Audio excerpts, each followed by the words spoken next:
partir de agora você tem 20 minutos, tá? Fique à vontade.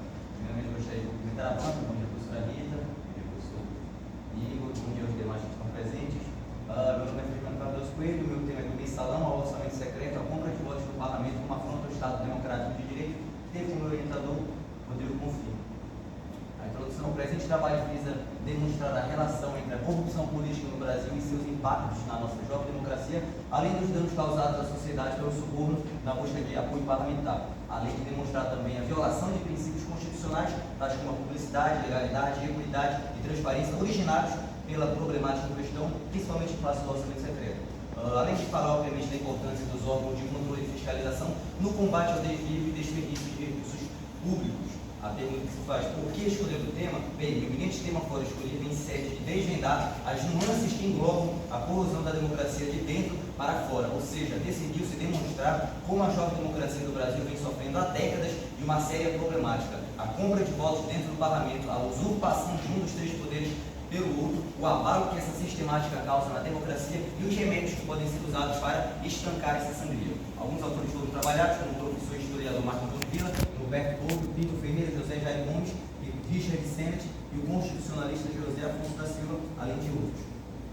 A problemática da causa se dá com a seguinte questão que se faz: por que em pleno século XXI, mesmo após tantos avanços civilizatórios, parte dos representantes eleitos pelo povo continuam com acordos espúrios dentro do Congresso Nacional, usando o voto como moeda de troca em Brasília? O objetivo geral do trabalho agora apresentado é descrever a compra de votos no parlamento e como esse óbvio se afronta o Estado Democrático de Direito a partir da pragmática do uso de esquemas como o mensalão e o orçamento secreto. E como objetivo específico pretende-se abordar a historicidade da ocorrência de compra de votos no Parlamento Nacional, demonstrando isso em face do mensalão e do orçamento secreto, bem como demonstrar como a democracia é corroída pela compra de apoio parlamentar e descrever a importância dos órgãos de fiscalização no combate ao mau uso do orçamento público. Metodologia: o tipo de pesquisa é uma revisão bibliográfica como um método exploratório com abordagem qualitativa e método dedutivo. O mensalão, o mensalão foi um escândalo político ocorrido no Brasil entre 2005 e 2006, envolvendo a compra de parlamentares em troca de apoio ao governo. O esquema consistia em desviar recursos públicos para financiar o pagamento de propina a parlamentares, visando ali garantir maioria no Congresso Nacional. Ou seja, no começo do governo Lula, no seu primeiro mandato, não tinha uma interlocução serena com o Congresso Nacional. Todos nós sabemos que, infelizmente, no Brasil, se um governo federal não tem interlocução dentro do Congresso Nacional, ele, por óbvio, não consegue governar. Então, esse governo, munido da falta de interlocução, da falta de diálogo com o Congresso Nacional, não conseguiu fazer uma maioria parlamentar para que se aprovasse projetos de interesse do governo federal. E como esse objetivo de ter uma maioria não foi não foi realizado da maneira lícita, da maneira republicana, optou-se então por comprar apoio parlamentar em face de propina. Então, propina era distribuída para aqueles parlamentares e líderes partidários, os caciques eleitorais, donos de agremiações partidárias, para que esse dinheiro fosse então distribuído para aqueles que ousassem vilipendiar uma das instituições do Estado, ou seja, aqueles parlamentares que estivessem dispostos a votar junto com o governo federal no âmbito do Congresso Nacional, receberiam propina no valor variando de 20 a 60 mil reais, que era sacado na boca do caixa. O escândalo abalou a confiança da população nas instituições políticas, minando a credibilidade do sistema democrático, porque nós vivemos numa democracia representativa, onde todo o poder emana do povo e esse poder é exercido em face dos representantes que são eleitos pelo povo. Então, o parlamentar chegava no Congresso Nacional não com o objetivo de representar a população, representar o povo, trabalhar fiscalizando o executivo, mas sim visando interesses particulares, interesses privados. Então, dessa maneira, a credibilidade do nosso sistema democrático acabou por ruir em face dessa problemática. Os malefícios para a democracia incluem a distorção do processo legislativo, onde decisões importantes eram tomadas com base em interesses pessoais e não no interesse público. Passo um pouco sobre o que eu disse agora, em relação ao parlamentar que está no parlamento para representar a sociedade, pois dentro do Congresso Nacional, é importante salientar isso, o Congresso Nacional é a casa do povo. O parlamentar está lá para trabalhar em face do povo, em prol do povo. Então, dentro do parlamento, o que se estava tendo ali era a busca por interesses pessoais dos parlamentares, e não tinha um trabalho, então, em prol do povo, que era o maior beneficiário desse tipo de poder político que ocorre no Brasil. Então, dentro do parlamento, infelizmente, o que estava tendo era a sobreposição do interesse particular em face do interesse público.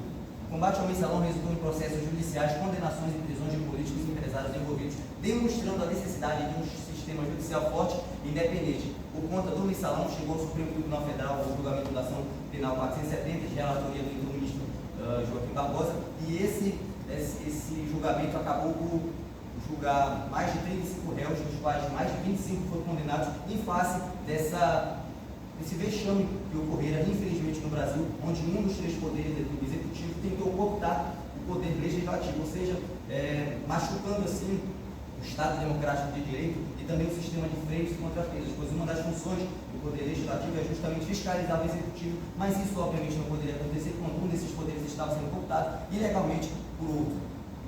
Aqui três frases que eu tiro da ação penal 470, o ministro Aires Brito, presidente do Supremo Tribunal Federal à época, disse que sobre o mensalão, que é o tipo de aliança política e parlamentar que o direito exegra. Celso de Mello disse sobre o mensalão que ele enfraquece as instituições e valores da democracia, da ética e da justiça, além de comprometer a sustentabilidade do Estado democrático de direito. Também Celso de Mello, num discurso célere que entrou para os anais da história do Supremo Tribunal Federal, quem tem o poder e a força do Estado em suas mãos não tem o direito de exercer em seu próprio benefício a autoridade que lhe é conferida pelas leis da República. Ou seja, não tem como, numa democracia como a do Brasil, um parlamentar chegar dentro do parlamento e trabalhar em prol de interesses pessoais e não visando o interesse da coletividade. Não pode usar a vontade do povo que foi incluída através das eleições para trabalhar a favor de interesses pessoais escusos no âmbito do Congresso Nacional, que é a casa do povo.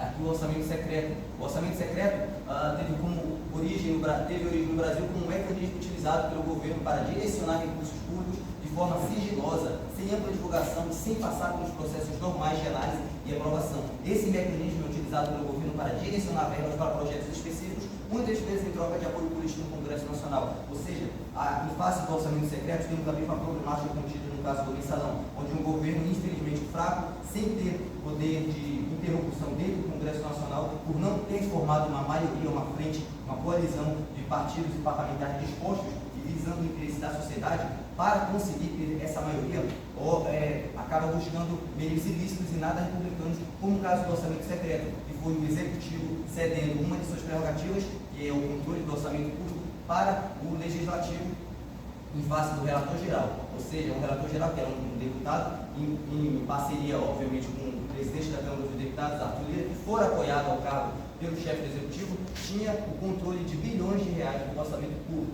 E esse dinheiro, então, era distribuído em forma, obviamente, de verbas parlamentares para outros parlamentares. Porém, esses parlamentares que recebiam essas bulbosas quantias de dinheiro do orçamento público eram parlamentares que recebiam isso apenas porque votavam junto no governo dentro do Congresso Nacional. Ou seja, pegou-se o dinheiro do contribuinte sem nenhum tipo de cuidado e distribuiu-se a sorrelfa, distribuiu-se sem nenhum tipo de... Não respeitou, por exemplo, o princípio da equidade, onde parlamentares, posso citar aqui as emendas parlamentares, emendas bancárias, que são emendas constitucionalmente previstas e visam distribuir de maneira igualitária dinheiro para que os parlamentares distribuam para os seus distritos eleitorais e façam melhorias nas cidades, obviamente, com a destinação de recursos. Então, isso não existia no orçamento secreto, porque o dinheiro era distribuído apenas e único e exclusivamente em face de acordos políticos que distribuíam esse dinheiro, obviamente, para aqueles parlamentares para os parlamentares que estivessem dentro desse esquema do orçamento secreto, distribuíssem esse dinheiro para suas bases e recursos eleitorais. Os recursos do orçamento não passam pelos processos normais de análise e aprovação, ferindo os princípios de transparência e publicidade. Ou seja, o dinheiro do orçamento secreto não tinha nenhum tipo de transparência, tanto que foi por isso que teve essa alcunha de orçamento secreto. O dinheiro do orçamento secreto, então, que saía do orçamento público, o dinheiro do contribuinte, não tinha uma transparência, não se sabia no início do orçamento secreto quem era o deputado que pedia esse dinheiro, quem era o deputado que alocava, que destinava esse dinheiro, qual a finalidade desse dinheiro em determinada cidade, qual empresa seria a responsável por gerir esses recursos e fazer determinadas obras. Não se tinha nenhum tipo de informação sobre isso no âmbito do orçamento secreto.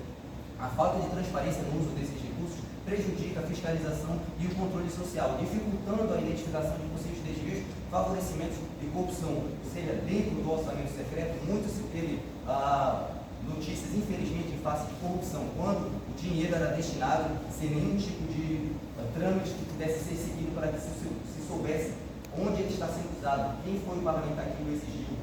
Então, em face do orçamento secreto, teve muito escândalo de corrupção.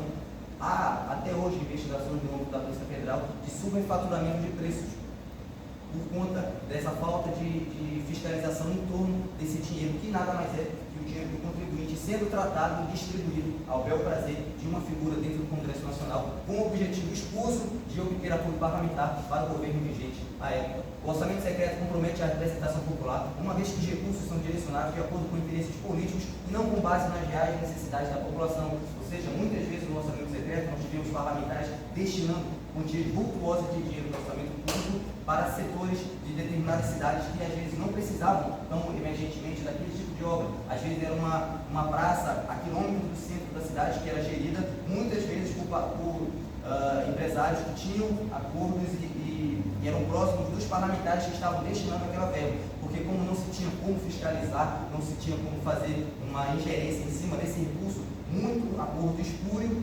aconteceu em face disso. Então, em uma cidade que estava precisando de obras, por exemplo, na área da saúde, da infraestrutura, se visava destinar milhões de reais não para essas obras, mas para outras obras que beneficiassem indiretamente os parlamentares que tinham participação no orçamento secreto. Aqui a arguição de descumprimento de preceito fundamental 854, cuja relatoria era da ministra Rosa Weber, declarou a inconstitucionalidade do orçamento secreto. E aqui eu separo duas frases, uma da relatora que diz: como se pode perceber, essa dinâmica contrapõe-se ao ideal republicano e aos postulados constitucionais da publicidade e da impessoalidade no âmbito dos poderes públicos. Carmen Lúcia, seguindo a relatora, diz: a utilização de emendas orçamentárias como forma de cooptação de apoio político pelo Poder Executivo, além de afrontar o princípio da igualdade, na medida em que privilegia certos congressistas em detrimento de outros, põe em risco o sistema democrático mesmo. E aqui a CGU e o TCU como órgão de controle. A CGU é um órgão de controle interno do governo federal responsável por promover a transparência, prevenir e combater a corrupção. Sua atuação contribui para a promoção da ética, da integridade e da eficiência na administração pública. Ou seja, a CGU sempre busca dar áreas de legalidade e de transparência em cima do orçamento público que é destinado pelo governo federal. E isso muitas vezes não foi possível em face do orçamento secreto, porque não permitia, não dava essa abertura para que se fizesse a correta fiscalização do dinheiro do contribuinte. Então a Controladoria Geral da União tem essa grande importância de nos mostrar, de mostrar para o povo como está sendo usado efetivamente o dinheiro do orçamento público, que é nada mais que o dinheiro do contribuinte, pagador de imposto. TCU é um órgão de controle externo que atua de forma independente, fiscalizando e julgando as contas do governo federal. Ele é responsável por verificar se os recursos públicos foram utilizados de acordo com a lei, com propósitos e com princípios da eficiência e economicidade. Ou seja, o TCU vai ali na fonte do dinheiro público destinado pelo governo federal e ver se aquele dinheiro que fora destinado, por exemplo, no âmbito de programas sociais, no âmbito de programas de nível estadual, porém com recursos do governo federal, estão sendo usados da melhor maneira possível, seguindo critérios éticos e também visando a economicidade. E aqui eu cito o exemplo do escândalo do tratoraço, ocorrido agora na última gestão, onde tratores foram comprados pelo governo federal com recursos do orçamento secreto, sem nenhum tipo de fiscalização. Esses tratores custavam R$100 mil e foram vendidos ao governo federal por mais de R$300 mil, ou seja, um claro exemplo do que poderia fazer o TCU se tivesse acesso, tivesse como fiscalizar esses recursos à época. Para preservar a democracia e a representação popular, é necessário promover a transparência, fortalecer os mecanismos de controle e fiscalização e garantir a participação efetiva da sociedade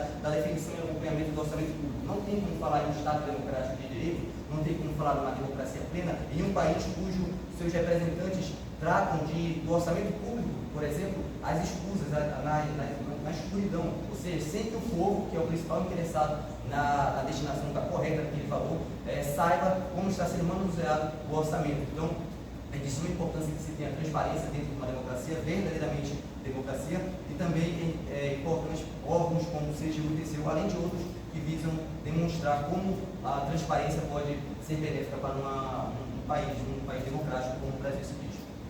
Considerações finais: os objetivos foram devidamente atingidos. Respondendo à problemática, tem-se que alguns fatores levam à permanência dos ditos sistemas, mesmo nos dias de hoje. Cito aqui dois exemplos: a cultura política na sociedade. Infelizmente, no Brasil, o parlamentar que chega no poder sabe que na maioria das vezes, aquele cidadão que deu a eleição, que votou nele, o fez porque recebeu uma cesta básica, porque recebeu R$50.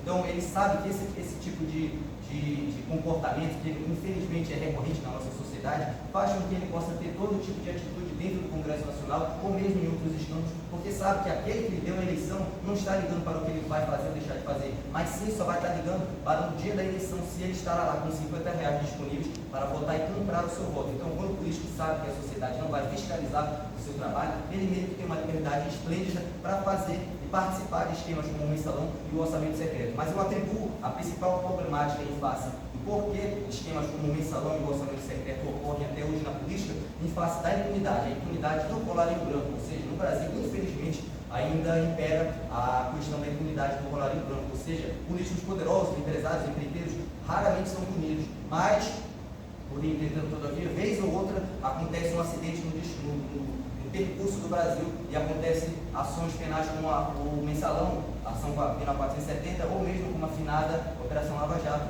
Mas em face do mensalão, por exemplo, tem-se que isso foi só um acidente no percurso da história da impunidade no Brasil. Ou seja, foi um estado de exceção quando aconteceram essas punições. Então, se você pega hoje, por exemplo, o resultado da ação penal 470, mais de 15 dos 25 condenados tiveram suas penas perdoadas em sede de indultos concedidos por presidente. Tivemos também condenados conseguindo vitórias em recursos no Supremo Tribunal Federal, e com isso tendo suas penas extintas. Tanto que hoje, em face do mensalão, temos apenas três pessoas cumprindo penas em regime domiciliar, ou seja, não temos ninguém mais em regime fechado, porque como se fala em gasto público, em políticos poderosos, empresários que estavam envolvidos também no mensalão, temos infelizmente impunidade em pé nesses casos. E aqui, citando rapidamente a Operação Lava Jato também, quando há filigranas jurídicas ou mudanças de entendimento do Supremo Tribunal Federal que são capazes de destrancar prisioneiros de dentro da cadeia. Ou seja, quando o político sabe que nada vai acontecer com ele, se houver alguma descoberta do escândalo que ele estava envolvendo, quando o político sabe que se descobrirem isso, se por um acaso ele for julgado e condenado, ele sabe que mudanças de entendimento nos órgãos superiores e também filigranas jurídicas farão com que ele seja solto da cadeia e não pague pelos seus crimes, porque infelizmente no Brasil impera a cultura da impunidade do colarinho branco. Então esse é com certeza um dos principais motivos que fazem com que escândalos como o mensalão e o orçamento secreto possam ocorrer diuturnamente no Brasil, infelizmente. E uma das principais referências que eu utilizei no meu trabalho. Obrigado, esse foi o meu trabalho.